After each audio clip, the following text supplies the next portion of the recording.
জয় মা দয়াময়ী মায়ের জয়। তো মা দয়াময়ীর ভক্তরা দেখো মা রুগী দেখছেন এবং রুগীদের ঝাড়া দিচ্ছেন, ওষুধপাতি দিচ্ছেন। আজকে অনেক রুগী এসেছিল, তো সবাই একে একে ঝাড়া নিচ্ছে এবং যাচ্ছেন। আর এইদিকে মা দেখো এক দিদি ভাইয়ের দোষ কাটিয়ে দিচ্ছেন। তো 7 রকম ফল মিষ্টি আনতে বলা হয়েছিল দিদি ভাইকে। তো দিদি ভাই এনেছে এবং তার গায়ের ময়লা এবং মাটি, জীবের ময়লা নেওয়া হয়েছে, দিয়ে 7 রকম ফলে ভরে দেওয়া হচ্ছে এবং দোষটা কাটিয়ে দেওয়া হচ্ছে। তো দোষটা কাটানোর আরও পদ্ধতি আছে, তো আমি সেরকমভাবে বলছি না তোমাদেরকে। তো দেখো মা এখন ফলে ময়লাগুলো ভরে দিচ্ছে, তোমরা দেখতেই পাচ্ছ।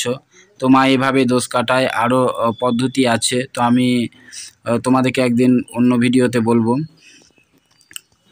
তো এখানে যে যা পায়, যে যা চায় সে তাই পায় মা দয়াময়ীর কৃপায়। মা দয়াময়ীর কৃপায় অনেক ভক্ত উপকার পেয়েছে, অনেক মা সন্তান পেয়েছে যাদের সন্তান হচ্ছে না। তো তোমরাও যারা সন্তানের জন্য হাহাকার করছো তারাও মা দয়াময়ীর থানে আসতে পারো এবং সন্তান লাভ করতে পারো মা দয়াময়ীর কৃপায়। জয় মা দয়াময়ী।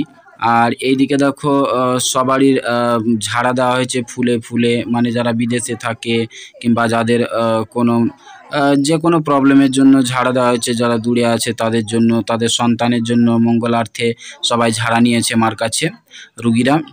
তো মানে পাতা ফুলের পাপড়ি ছিঁড়ে ছিঁড়ে মা ঝাড়া দিয়েছে রজে। আর এদিকে মাকে শাড়ি দান করেছে, দেখো শাড়ি ব্লাউজ সায়া দান করেছে। আর এদিকে তোমার রিকাবি কুশাকুশি দান করেছে আজকে।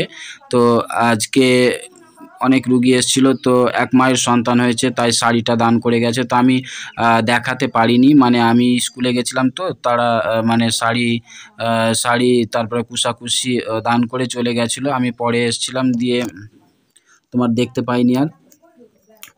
আর এদিকে মা জগৎ জননীদেরকে দেখো মা খুব সুন্দর করে ফুল দিয়ে সাজিয়ে দিয়েছিল আজকে। সবাই বলো জয় মা দয়াময়ী মায়ের জয়, জয় মা দয়াময়ী মায়ের জয়, জয় মা দয়াময়ী।